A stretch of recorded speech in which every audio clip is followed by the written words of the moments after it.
Bismillahirrahmanirrahim. Assalamualaikum warahmatullahi wabarakatuh.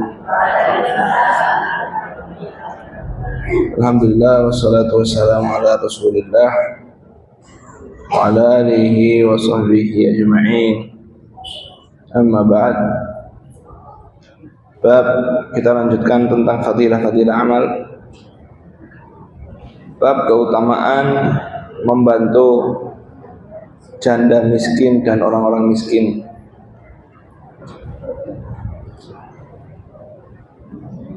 Imam Bukhari dan Muslim meriwayatkan dari hadis Abu Hurairah radhiyallahu taala anhu, wa Rasulullah sallallahu alaihi wasallam bersabda, "As-sa'i 'alal armalati wal miskin kal mujahidi fi sabilillah wa ahsibuhu qala wa kal qa'imil ladzi la yafturu wa kas-sha'imil ladzi la yaftir."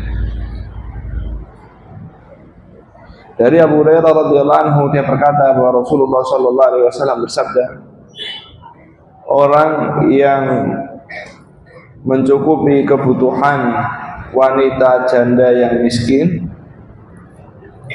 dan orang-orang miskin seperti mujahid fi sabilillah. Abu Hurairah berkata, dan aku menyangka juga beliau sallallahu alaihi wasallam bersabda, dan seperti orang yang qiyamul lail tidak berhenti, dan seperti orang yang berpuasa tidak berbuka. Ini hadis yang menyebutkan fadilah mencukupi kehidupan orang yang membutuhkan. Dalam lapisan masyarakat ada wanita janda yang tidak punya suami, yang dia tidak bisa bekerja. Kalau janda yang kaya tidak termasuk, karena Nabi SAW menyebutkan al-armalah. Al-armalah itu wanita yang tidak punya kecukupan, tidak punya laki-laki yang mencukupi kehidupannya dan tidak punya pekerjaan. Maka mencukupi kehidupan mereka dengan memberikan nafkah untuk kehidupan mereka berupa makan, tempat tinggal, dan hal-hal lainnya yang dia butuhkan. Dan kalau mau dinikahi itu lebih afdol. Wal miskin, dan orang miskin, mencukupi kehidupan orang miskin, menjamin kehidupan orang miskin, maka kedudukannya seperti mujahid fi sabilillah, orang yang berjihad di jalan Allah Subhanahu wa taala. Wa ahsibu qala, aku menyangka Nabi SAW juga berkata, wa kal qaim, seperti orang yang qiyamul lail terus tidak berhenti, wa kas-shaim, dan orang yang puasa terus dan tidak berbuka. Ini adalah keutamaan yang besar, baik mencukupinya dari uang zakat maupun dari uang-uang selain uang zakat, terutama untuk kebutuhan bulanan. Sekarang ini keadaan ekonomi makin susah, maka makin kita bersemangat untuk mengamalkan hadis-hadis ini, terutama kerabat kita yang dekat, kakak, adik. Kalau sudah tercover keluarga yang lapisan berikutnya, ponakan, paman, bibi, lapisan berikutnya lagi sepupu-sepupu, kerabat, Itu semua diusahakan untuk kita perhatikan, terutama yang diberikan oleh Allah Azza wa Jalla ke lapangan. Kita perhatikan keadaan mereka. Jangan sampai nunggu mereka datang minta baru kita kasih. Tapi kita memulai, ya, memikirkan mereka, bukan karena kasihan saja, tapi sebetulnya yang kita itu mengasihani diri kita sendiri. Amalnya kurang, ini ditawari oleh Rasulullah SAW. Amalan yang besar, fadilah yang besar, seperti dia mulai terus nggak pakai berhenti, seperti puasa terus nggak pakai berbuka, dan seperti orang yang berjihad di jalan Allah Subhanahu wa Ta'ala.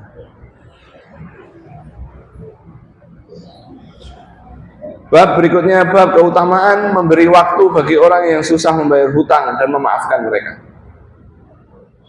Dari Abu Qatadah radhiyallahu anhu, Rasulullah sallallahu alaihi wasallam bersabda, "Man sarrahu an yunjiyahu Allahu min kurabi yaumil qiyamah, falyunaffis an mu'sirin aw yadha anhu." Barang siapa yang senang kalau diselamatkan oleh Allah dari kesempitan hari kiamat. Siapa yang senang diselamatkan dari kesempitan hari kiamat? Ibu senang? Hah? Senang semua. Kalau ingin diselamatkan dari kesempitan hari kiamat, hendaknya memberi waktu orang yang sedang kesulitan membayar hutang, au yadha anhu, atau dilunaskan, ditutup hutangnya. Ditutup, baik ditutup semuanya maupun ditutup sebagiannya. Ini sesuai dengan kaidah yang Allah terapkan, yaitu al-jaza'u min jinsil amal. Balasan itu sejenis dengan amalnya. Kalau kita mempermudah orang, Allah akan mempermudah. Kalau kita melunaskan hutang orang, memberi waktu orang, memberi kelonggaran orang, Allah akan berikan kelonggaran buat kita. Nah, tapi orang yang berhutang, ya, itu juga harus tahu diri.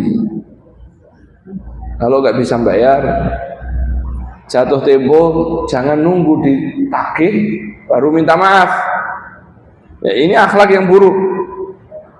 Ini akhlak yang buruk.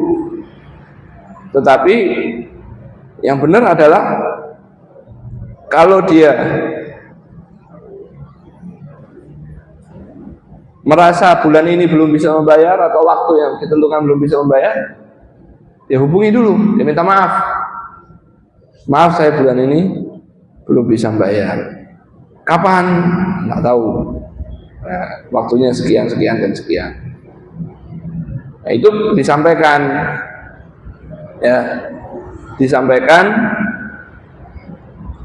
sebelum ditagih. Jangan kalau ditagih malah marah. Utangmu 300.000. Utang 300.000 aja ditagih. Ya kamu 300.000 aja utang. Akhirnya digas juga. Ya. Orang itu kan nggak tahu keadaan orang. Ya. Makanya orang yang menghutangi itu diiming-imingi oleh Allah Azza wa Jalla pahala yang besar. Bukan berarti yang diutangi itu sampai naik dewi. Hal seperti ini yang membuat akhirnya orang susah mau ngutangin.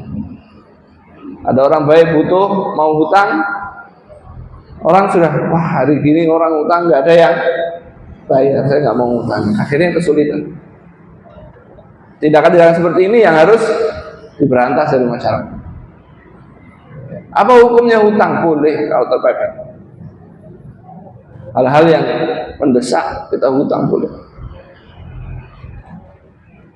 Lebih utama kalau kita meletakkan rohn atau barang yang jaminan atau gadai. Ini saya taruh di tempatmu sampai waktu yang ditentukan. Kalau saya tidak bisa bayar, ini dijual. Harganya sekian, uangnya cukup untuk menutup hutang saya. Nah, itu semua kalau masih terjaga, orang kalau butuh akan mudah datang ke orang lain. Karena amanat masih ada. Hari ini sulit. Orang utang datang, maaf ya saya belum bisa bayar. Oh iya, tapi ini saya mau utang lagi. Oh iya. Datang lagi, maaf ya saya belum bisa bayar. Ini saya mau utang lagi. Ini repot. Nah. Kemudian yang kedua, matlul ghaniyyi zulmun. Kata Nabi SAW, matlul ghaniyyi zulmun. Mematolah, menunda-nunda pembayaran hutang bagi orang yang punya uang itu kezaliman. Jadi setiap waktu yang berjalan dia punya uang tidak mau bayar, itu adalah kezaliman. Matlul ghaniyyi zulmun. Menunda-nunda kalau sudah punya uang malah dipakai piknik, malah dipakai beli pekakas rumah, malah dipakai ini, pakai itu, lupa tidak bayar atau sengaja tidak bayar, itu zalim. Pas ditagih ngamuk. Wa qala Rasulullah sallallahu alaihi wasallam, man anzara mu'siran aw wada'a anhu, siapa yang memberi waktu pelunasan hutang bagi orang yang sulit. Siapa yang memberi waktu pelunasan hutang buat orang yang kesulitan, au wada'a anhu, atau meletakkan hutangnya, baik sebagian hutangnya maupun seluruh hutangnya. Ya, baik sebagian hutangnya maupun seluruh hutangnya. Adhallahu Allahu fi dhillihi, Allah akan payungi dia dengan naungannya Allah Subhanahu wa taala. Kapan? Di hari kiamat. Di hari kiamat mataharinya itu bukan matahari sekarang. Matahari sekarang itu jaraknya 150 juta kilometer dari bumi. Berapa, Bu? 150 juta kilometer. Ya. Jauh nggak? Kalau siang sambat nggak? Panas. Ya. Matahari yang ini, yang 150 juta kilometer jaraknya ini, itu dihancurkan oleh Allah di akhirat, dibuat matahari yang baru, bumi yang baru, langit yang baru, dan mataharinya didekatkan 1 mil. Bukan 150 juta kilometer lagi. Panas enggak? Kalau panas begitu paling enak apa? Payungan. Tapi di akhirat tidak ada yang jual payung. Belinya kapan? Sekarang. Pakai apa? Ya itu. Di antara amal yang buat Allah kasih payung kita di hari kita kepanasan, memberi waktu orang yang punya hutang, sulit membayar, atau melunaskan hutang.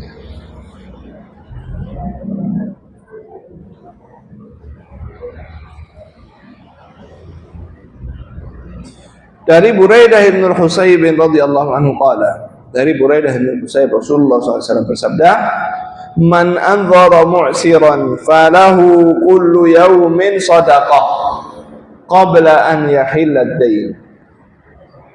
Siapa yang memberi waktu pelunasan orang yang kesulitan, maka sebelum jatuh tempo setiap harinya dihitung sedekah. Fa idza hallat dainu, kalau jatuh temponya sudah datang, waktu pelunasnya sudah datang. Fa anzarahu ba'da dzalika, setelah jatuh tempo masih diberi waktu longgar, masih sulit, belum bisa bayar, dikasih waktu longgar. Fa anzarahu ba'da dzalika falahu kullu yaumin mithlahu shadaqah, maka setiap hari dihitung 2 kalinya sedekah. Kalau utangnya 1 juta, dihitung 2 juta. Dihitung sedekah 2 juta setiap hari sampai lunas. Kalau mau lebih besar pahalanya, diletakkan hutangnya, dilunaskan hutangnya sebagiannya atau seluruhnya. Dari Abu Umamah radhiyallahu anhu, Rasulullah sallallahu alaihi wasallam bersabda, "Dakhala rajulunil jannah." Seseorang memasuki surga. Fara'a 'ala babiha, dia melihat di atas pintunya maktuban as-shadaqatu bi'ashri amsalha, tertulis di pintunya sedekah 10 kali lipat balasannya. Wal qardu bi thamaniyati asyar, adapun ngutangi orang pahalanya 18 kali lipat. Pahalanya 18 kali lipat. Ini semua adalah keutamaan yang Allah dan Nabi-Nya SAW tetapkan buat kita, terutama saat kita sedang hidup dalam keadaan yang sulit ini. Maka hendaknya kita mempertimbangkan amal mana yang mau kita ambil. Dalam hal ini jangan sampai nanti setelah ceramah ini, oh ya, aku mau ngutang ya. Karena jamaahnya sudah mendengarkan fadilah ngutang, aku mau ngutang ya. Nanti kalau ngutang tidak dikasih, kamu nggak dengarkan ceramahnya tadi? Ya, aku dengar, tapi nggak mau ngamalkan. Kamu mau apa? Ya. Artinya ini keutamaan tidak wajib. Kalau ada orang mau datang mau ngutangi, ya hendaknya kita utang.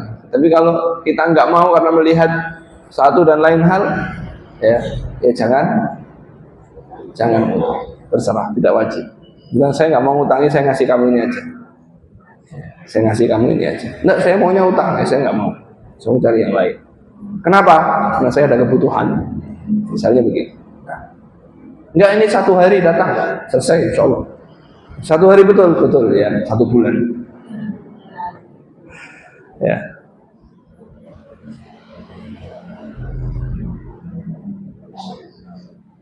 Babun tentang apa yang mengikuti seseorang setelah mati. Dari Abu Hurairah radhiyallahu anhu, Rasulullah sallallahu alaihi wasallam bersabda, "Idza mata ibnu Adam inqata'a 'amaluhu illa min thalathin." Jika mati anaknya Adam, terputus semua amalnya kecuali 3 hal. Shadaqatin jariyatin, yaitu sedekah yang jariyah, pahalanya terus mengalir. Seperti apa? Membangun ma'had, membangun sumur, membangun masjid ya. Selama masjidnya masih digunakan, pahalanya terus mengalir. Selama sumurnya masih diambil airnya, maka dia pahalanya terus mengalir meskipun dia sudah mati, sudah tidak bisa beramal lagi, nggak bisa sholat lagi, nggak bisa tilawatul Quran lagi. Yang bisa apa?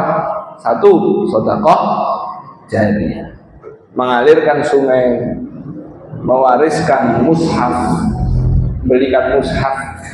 Itu orang cerdas Bu yang belikan mushaf buat santri tahfidz. Dia tahu bahwa santrinya ini akan menghafalkan Quran.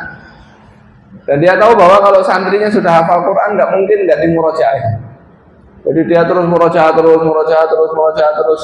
Gara-gara ngapalkannya dulu pakai mushaf yang dibelikan, maka yang belikan itu pahalanya apa? Mushafnya sudah dedel-duel, sudah rusak, sudah sobek, sudah dibakar, sudah dipendam, pahalanya masih ngalir. Kenapa? Sudah dihafal. Lah dulu ngafalnya pakai mushafnya siapa? Yang dibelikan sama kita. Maka kita pinter-pinter mencari celah amal soleh. Sedekah yang mengalir, air sumur, bikin penyulingan air gratis di Gaza misalnya. Di Gaza itu airnya jelek.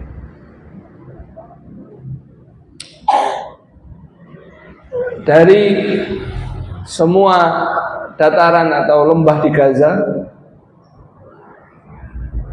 itu yang air yang baik diminum nggak lebih 10%. Maka ibu-ibu pengajian apa namanya? Al-Barokah urunan beli penyuling air buat di Gaza misalnya 10.000 atau 1 juta, uangnya dikumpulkan, dibuat beli kursi dulu, turahnya dikirimkan ke Gaza. Untuk apa? Bikin sumur air. Kemarin ada yang nitip uang 1 orang, Ustaz, nek mau bangun masjid di Gaza entek piro. Saya bilang nggak ada masjid, adanya masjid darurat. Pakai besi-besi, pakai terpal. Oke, berapa? Saya bilang masjid 1, gaji imam 1, gaji dai yang keliling-keliling untuk dakwah di masyarakat itu. Jadi masjid plus gaji 2 orang selama 1 tahun itu 350 juta. Langsung ditransfer 300. Titip. Ibu-ibu mau? Ayo urunan. Bikin musola, nanti dikasih nama musola Al-Barokah dari kajian Masjid Al-Barokah. Itu namanya sedekah jariah. Mudah-mudahan masjidnya kekal terus, dipakai terus. Ada pesantren lagi bangun kesempatan, kirimkan keramik, semen. Selama temboknya masih berdiri, keramiknya masih diinjak-injak oleh para penghafal Al-Quran, pahalanya terus mengalir. Au ilmin yuntafa'u bihi, atau ilmu yang bermanfaat.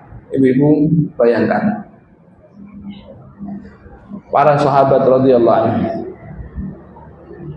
Jadi para sahabat itu dikirim oleh Umar bin Khattab.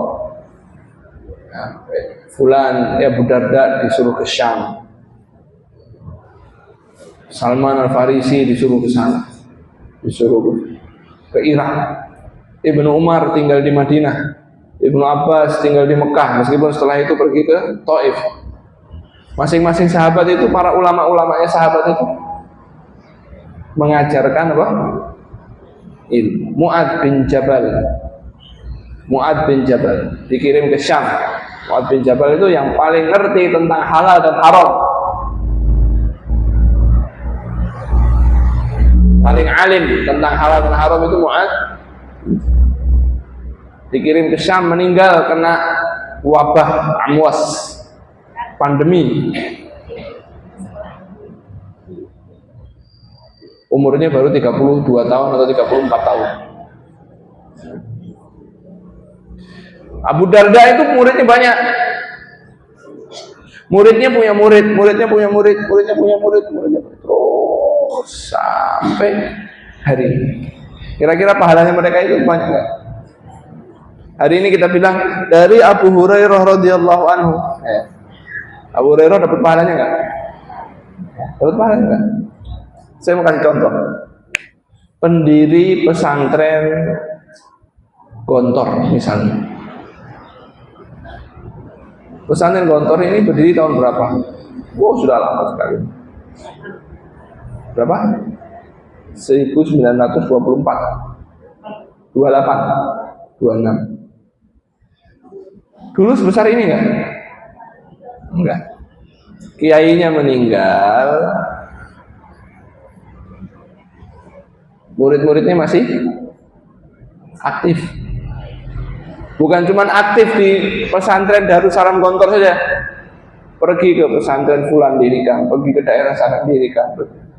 Di antaranya datang ke Ngeruki, alumni-alumninya bikin pesantren Ngeruki. Pesantren Ngeruki ini sudah lama. Dari pesantren Ngeruki ini ada pesantren mana lagi? Ada pesantren Darussahadah, Al-Muttaqin, Iskarimah.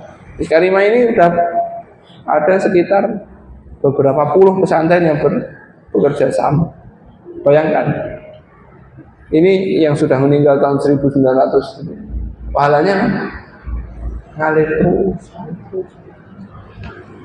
Ilmu yang bermanfaat. Ada seorang doktor, dia dosen di sebuah universitas, ibu-ibu muslimah. Setelah beberapa tahun mengajar, dia resign, keluar, mengundurkan diri, dan ngelamar di salah satu sekolah TK. Nah, kepala TK-nya kan juga kaget.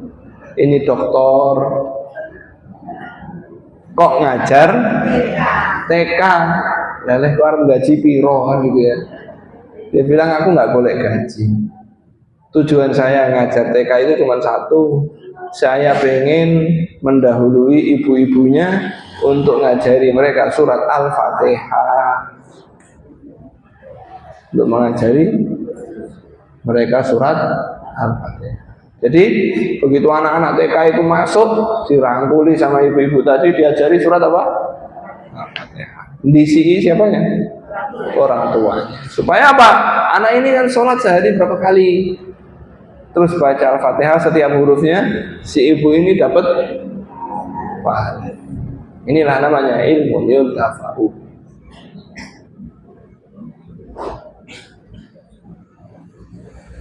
Maka ibu-ibu kalau punya anak, anaknya diajari supaya kalau anaknya berbuat baik, ibu-ibu dapat kebaikan. Jangan pernah meremehkan ilmu meskipun satu hadis, meskipun satu kalimat. Selama ilmu itu bermanfaat, maka manfaatnya akan mengalir meskipun kita sudah mati. Murid-muridnya sudah ada yang jadi ini, jadi ini. Semua kebaikan yang dilakukan, yang dulu diajarkan itu terus memberikan manfaat.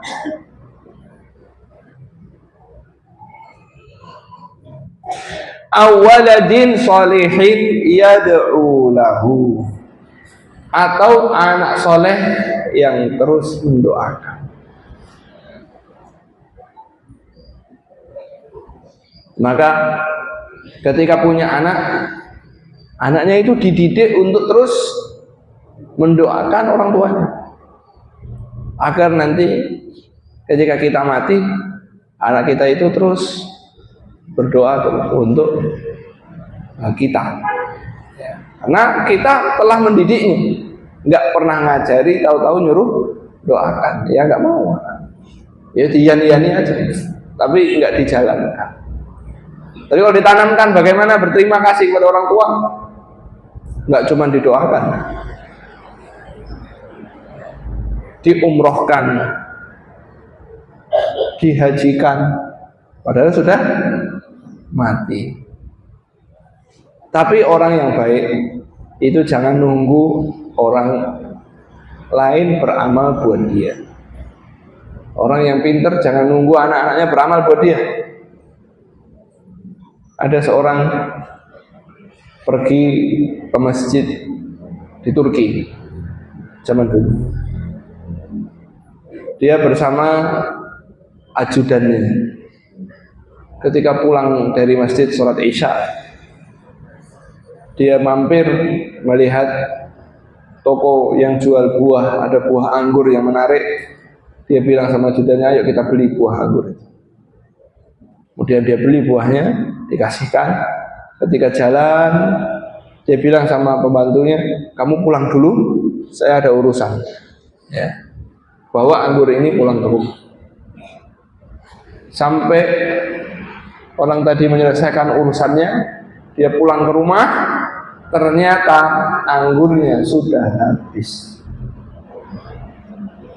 Dia itu terus gelo. Apa yang dilakukan? Dia buka berangkas uang penyimpanannya itu, diambil semua. Dia beli tanah yang besar, dia bangun masjid. Saya itu mikir, kira-kira apa ya sebabnya ya? Kenapa kok cuman anggur, dia gelo terus bangun masjid? Dia bilang, kalau cuman urusan anggur di dunia dan saya masih hidup saja, istri dan anak saya lupa, terus nek aku mati, piye? Akhirnya nggak nunggu orang doakan buat dia sendiri buat apa? Buat amal.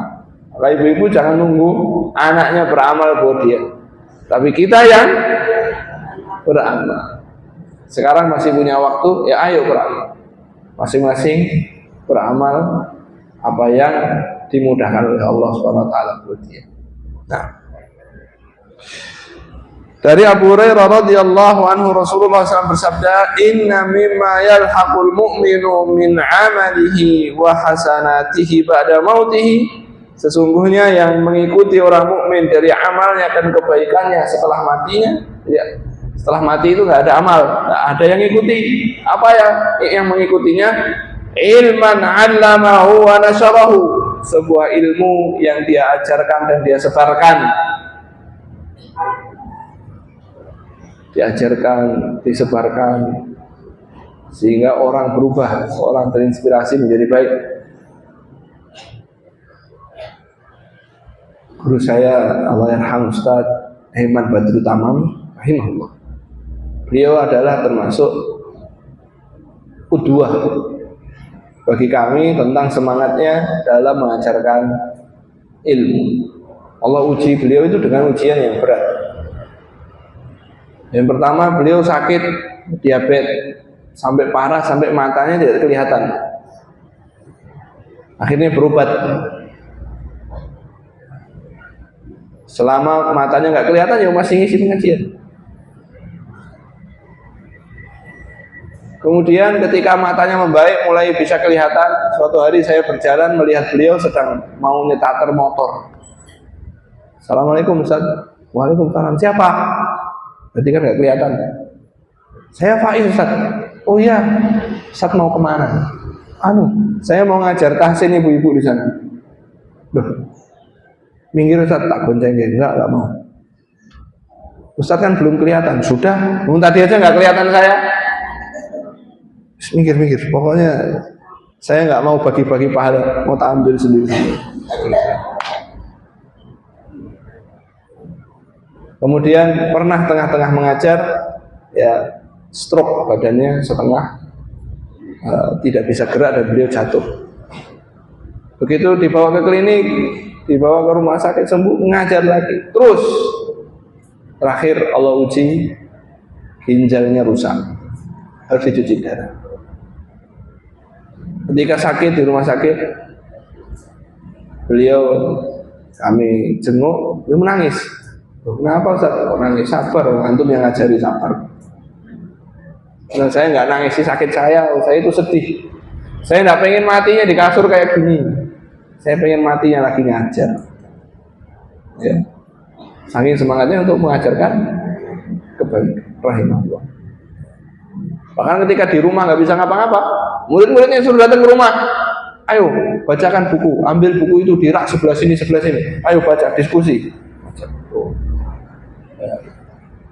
Ayo baca lagi, ini hadis yang ini. penjelasannya bagaimana? Nggak tahu, buka buku itu sebelah sini terus sampai beliau meninggal rahimahullah. Jadi murid-muridnya sekarang sudah megang pondok, sudah ngajar, sudah ini murid-murid beliau. Beliau sudah mati, pahalanya apa? Terus ya, rahimahullah. Awwaladan solehan tarokahu, anak soleh yang dididik yang ditinggalkan. Karena anak soleh itu ya hasil kerja orang tuanya. Orang tuanya yang ngandung, orang tuanya yang nyusui. Ketika besar jadi anak soleh, orang tuanya dapat keuntungan. Apa keuntungannya? Didoakan terus. Dia beramal soleh, orang tuanya dapat. Dia sholat, yang ngajarkan dulu sholatnya orang tuanya. Dia bangun malam, yang ngajarkan dulu orang tuanya. Dia hafal Quran, sing bayarin yang pondok biyen ya wong tuane. Maka anak yang soleh adalah investasi. Seheran sekarang ada ajakan untuk tidak punya anak.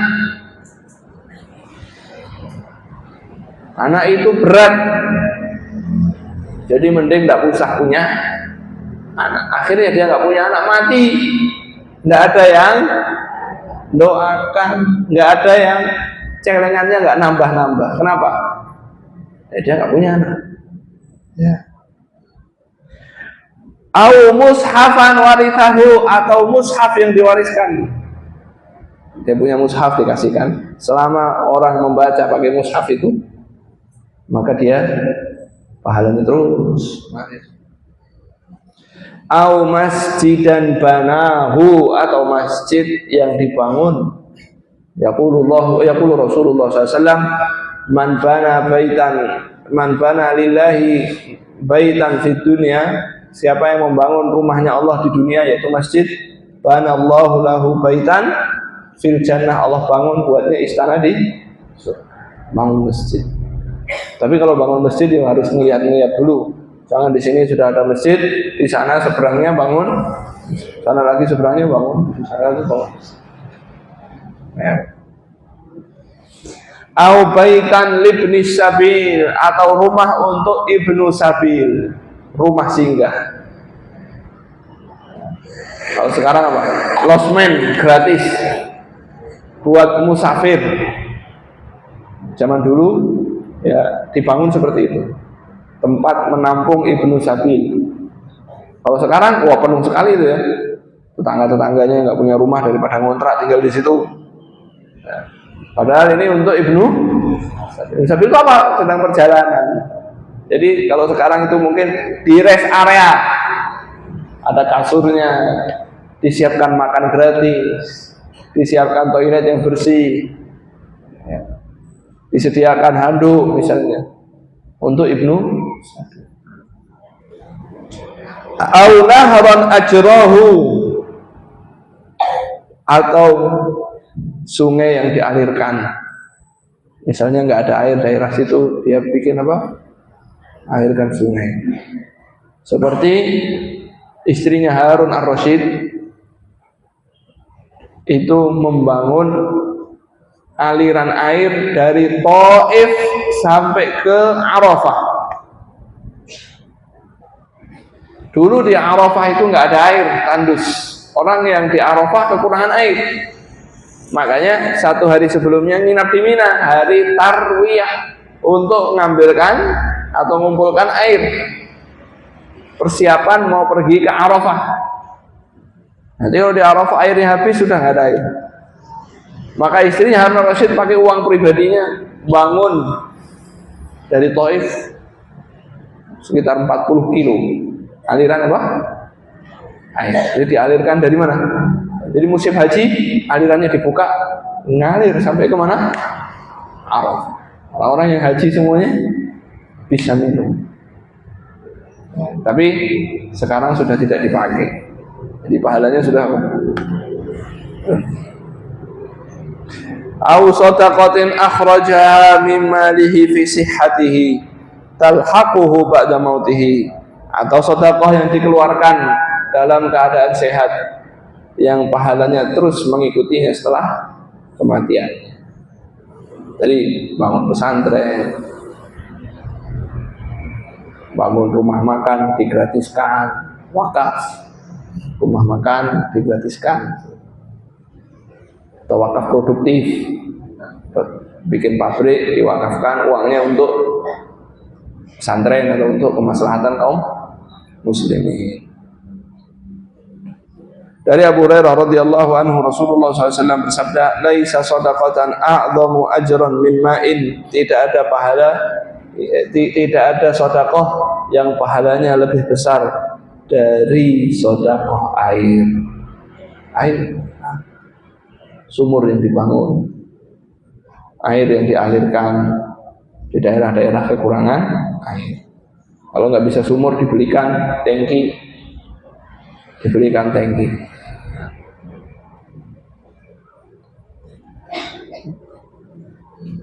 Dari Anas bin Malik radhiyallahu anhu qala anna Sa'dan atan Nabiy sallallahu alaihi wasallam. Sesungguhnya Sa'ad mendatangi Nabi sallallahu alaihi wasallam dan mengatakan, "Ya Rasulullah, inna ummi tuwfiyat wa lam tusi, afayanfa'uhuma an atasaddaqu anha." Sesungguhnya ibuku meninggal dan tidak berwasiat apapun. Apakah bermanfaat buat dia kalau aku bersedekah untuk dia? Qala na'am wa 'alaika bil ma'. Iya, dan sedekahlah dengan air. Artinya membangun sumur diniatkan untuk ibunya. Membangun sumur diniatkan untuk ibu. An Uqbah bin Amir radhiyallahu anhu, sami'tu Rasulullah sallallahu alaihi wasallam, kullu mri'in fi dhilli sadaqatihi hatta yaqdiya bainan nas. Tadi kan saya cerita di hari kiamat matahari didekatkan berapa? 1 mil. Ada yang keringatnya sampai ke lututnya, ada yang keringatnya sampai ke lehernya, ada yang keringatnya sampai ke telinganya, kelelep oleh keringatnya sendiri. Kepanasan. Maka kita harus cari apa? Payung. Nah ini disebutkan kullu mri'in fi dhilli shadaqatihi. Setiap orang di bawah naungan sedekahnya masing-masing. Setiap orang di bawahnya atau bernaung di bawah sedekahnya masing-masing. Hatta yaqdiya bainan nas, sampai selesai hisab, diputuskan keputusan di antara manusia. Jadi ada yang nunggu kepanasan, ada yang dipayungi oleh siapa? Oleh sedekahnya. Wa fi lafdhin, dan di dalam lafaz yang lain Rasulullah SAW bersabda, "Inna sadaqata la tudfi'u an ahliha harral qubur, wa innama yastadhillul mu'minu yawmal qiyamah fi dhilli sadaqatihi." Sesungguhnya sedekah itu dapat memadamkan panasnya di dalam kuburan nanti. Jadi orang dikubur kepanasan, ditutup kuburannya kepanasan, maka sedekahnya datang untuk apa? Memadamkan panasnya, biar adem di kuburan. Maka ayo, selain cari payung, cari kipas angin. Tapi belinya kapan? Belinya sekarang. Ngadem di kuburan. Pakai sedekah. Qala wa inna ma yastadhillul mu'minu, dan sesungguhnya orang mukmin bernaung yaumal qiyamah, hari kiamat nanti, fi dhilli sadaqatihi, di bawah naungan sedekahnya. Dari Abu Hurairah radhiyallahu anhu, Rasulullah SAW bersabda, qala sab'atun yudhilluhumullahu fi dhillihi yauma la dhilla illa dhilluh. 7 golongan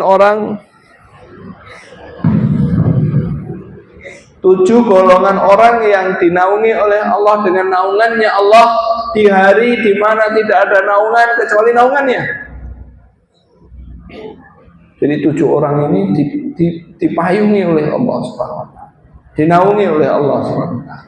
Di hari yang sangat panas, matahari didekatkan, orang bingung, orang pengen cari payung.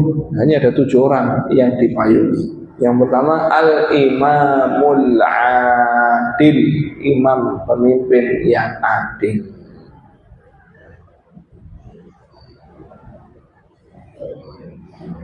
Pemimpin yang baik, yang tidak zalim, yang tidak curang, yang tidak korupsi, itu dikedepankan di hari kiamat, dikasih naungan oleh Allah Subhanahu wa taala. Kenapa? Karena dia mengayomi rakyat. Pokoknya pemimpin yang baik itu biasanya yang pemimpin yang susah tapi rakyatnya senang. Ciri-cirinya begitu. Pokoknya agar pemimpin kok senang-senang, berarti rakyatnya biasanya.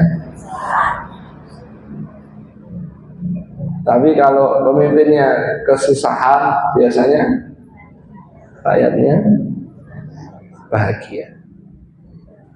Siapa contohnya? Abu Bakar Siddiq, radhiyallahu anhu. Umar bin Khattab, ya jelas. Saya ngasih contoh Rasulullah sudah meninggal, makanya saya cari manusia setelahnya. Umar bin Khattab, sampai istrinya bilang, semua orang senang kecuali istrimu. Semua orang senang kecuali istri. Nggak mau makan sebelum rakyatnya makan semua. Keliling-keliling malam nyari orang yang belum makan siapa. Umar bin Khattab itu menetapkan gaji buat seluruh rakyatnya. Jadi rakyat itu diabsen, masing-masing dapat gaji, bukan bantuan. Bukan apa? Bukan bantuan, tapi apa? Gaji. Kapan ditetapkannya? Kalau sudah disape. Jadi begitu disape, langsung dikasih apa? Gaji. Di malam hari beliau itu keliling-keliling ke kota Madinah, ketakutan, takut kalau ada rakyatnya yang laparan, dia nggak tahu. Suatu hari mendengar bayi nangis, kok nggak disusui, ditinggal, lewat situ lagi masih nangis, ditinggal lagi, lewat situ lagi kok masih nangis, diketok pintunya. Ya amatullah, kenapa bayimu nggak disusui? Ya, biar ini sedang saya sape. Karena Amirul Mukminin Umar maunya ngasih gaji kalau sudah disape. Celaka kamu, susui dia, nanti Amirul Mukminin kasih kamu gaji. Nggak tahu itu kalau yang ngomong itu siapa. Dia nangis, besok langsung buat kepres keputusan presiden. Semua bayi cengar lahir langsung dapat.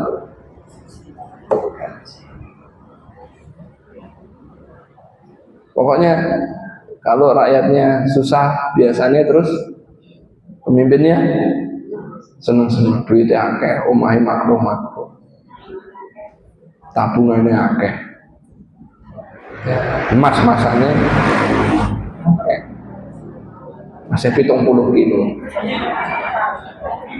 Sampai kan gram-graman toh, sekali kelas gram-graman, kilon.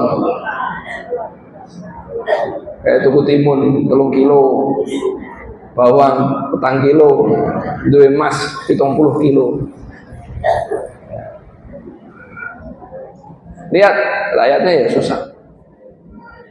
Maka pemimpin yang adil itu rakyatnya senang semuanya, makmur semuanya, nggak didolimi, dijaga haknya. Maka di hari kiamat dikasih penghargaannya. Yang kedua, wasyabun nasya'a fi ibadatillah, pemuda yang tumbuh dalam suasana ibadah kepada Allah. Masih muda udah rajin ke masjid, masih muda udah rajin sedekah, masih muda sudah rajin tilawatul Quran. Wa rajulun qalbuhu mu'allaqun fil masajid, seorang yang hatinya tertambat di masjid. Hatinya itu pengennya ke masjid, sing dipikir cuman urusan masjid. Wa rajulani tahabba fillahi ijtama'a alaihi wa tafarraqa alaihi, dan dua orang yang saling mencintai karena Allah, ketemu karena Allah, berpisah juga karena Allah. Wa rajulun da'atuhum ra'atan au da'atuhum ra'atun, wa rajulun da'atuhum ra'atun, dan seorang laki-laki yang diajak oleh perempuan zatu mansibin wa jamalin, yang punya kedudukan dan punya kecantikan, diajak untuk berzina. Faqala inni akhafullah, terus laki-laki yang jawab, saya takut sama Allah. Wa rajulun tasaddaqa bi shadaqatin, dan seorang yang sedekah dengan sebuah sedekah. Fa akhfaha, dan dia sembunyikan sedekahnya. Hatta la ta'lama shimaluhu ma tunfiqu yaminuhu, sampai tangan kirinya itu nggak tahu berapa yang diinfakkan oleh tangan kanan, saking disembunyikannya. Yang tahu biar siapa? Allah. Wa rajulun dzakarallaha khaliyan, dan seorang yang mengingat Allah saat sendirian, zikir saat sendirian. Fafadat ainah, kemudian mengalirlah dua air mata. Dari sini yang sesuai dengan bab adalah seorang yang sedekah dan disembunyikan, sehingga tangan kirinya pun nggak tahu berapa yang diinfakkan oleh tangan kanannya. Nanti di hari kiamat akan menjadi payung dan naungan buat dia di hari yang sangat sulit.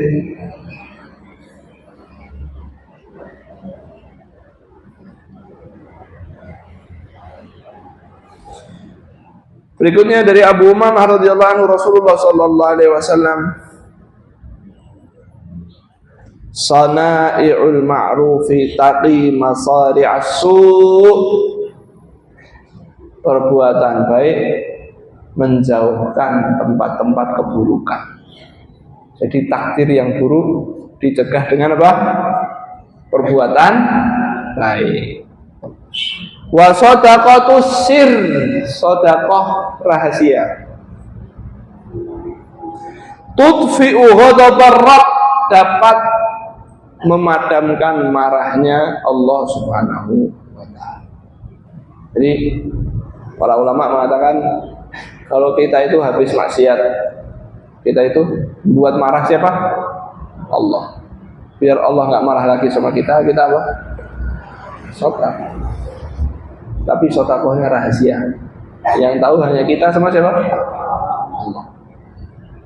Beli beras kayak amplop, di dalamnya 500.000, pakai masker, ketok-ketok rumah itu, assalamualaikum, titipan, tinggal itu sopo, nggak tahu, dibuka ada beras 5 kilo, neneng amplopnya ditulisi sedekah untuk kamu, isinya 500. Seneng nggak orangnya? Tapi nggak tahu siapa. Dulu Ali ibnul Husain ibn Ali bin Abi Thalib, cucunya Ali bin Abi Thalib namanya Ali. Ali punya anak namanya Husain, Husain punya anak namanya Ali. Itu setiap hari kalau sudah malam mengumpulkan barang-barang, beras, telur, misalnya minyak, gandum, itu dipikul sendiri, ditaruh di depan rumahnya orang-orang. Malam hari gelap, orang-orang itu nggak ada yang tahu. Loh, kita kok tahu ceritanya? Tahunya kita bahwa dia yang sedekah malam hari adalah ketika dia mati, nggak ada lagi yang nemu makanan di depannya dan di pundaknya itu ngapal, padahal dia itu ahlul ilmi, kerjaannya taklim, belajar, tapi kok ada bekas seperti tukang pikul. Ternyata baru tahu di Madinah itu orang yang setiap pagi berangkat subuh kok nemu makanan di depan rumahnya, ternyata yang ngasih adalah siapa? Ali bin Husain bin Ali bin Abi Thalib, dan itu bertahun-tahun. Kalau kita mau Allah nggak marah sama kita, banyak-banyak sedekah.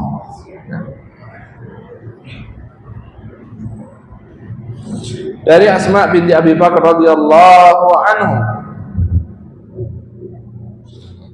Rasulullah sallallahu alaihi wasallam bersabda kepadaku, Asma ini siapa? Kakaknya Aisyah. Suaminya siapa namanya? Ja'far. Bukan. Siapa? Az-Zubair bin Al-Awwam. Masya Allah. Allah barik. Asma binti Abi Bakar ini dipesani oleh Rasulullah SAW. Qala li Rasulullah SAW. Rasulullah berpesan kepadaku, anfiqi wa la tuhsi, infaklah dan nggak usah banyak ngitung. Oh, hari ini aku sudah infak segini, aku sudah infak segini. Nggak usah dihitung. Kenapa? Kalau kamu ngitung, fayuhsillahu alaik, nanti Allah akan ngitung-ngitung begitu sama kamu. Para ulama mengatakan, siapa yang infaknya tidak ngitung-ngitung, Allah juga akan mengganti buat dia tanpa perhitungan. Bighairi hisab, tanpa perhitungan. Makanya jangan terlalu perhitungan terhadap harta yang mau kita infakkan. Ini mudah-mudahan memberikan, masih banyak hadis-hadis yang berkaitan dengan infak. Insyaallah kita lanjutkan di pertemuan yang akan datang. Setelahnya kita akan membahas tentang bab haji dan umrah, menyelesaikan bab fadilah infak, kemudian lanjut bab keutamaan haji dan umrah. Wallahu a'lam bishawab. Sallallahu ala sayyidina Muhammadin wa ala alihi wa sahbihi ajma'in. Walhamdulillahirabbil alamin. Wassalamualaikum warahmatullahi wabarakatuh.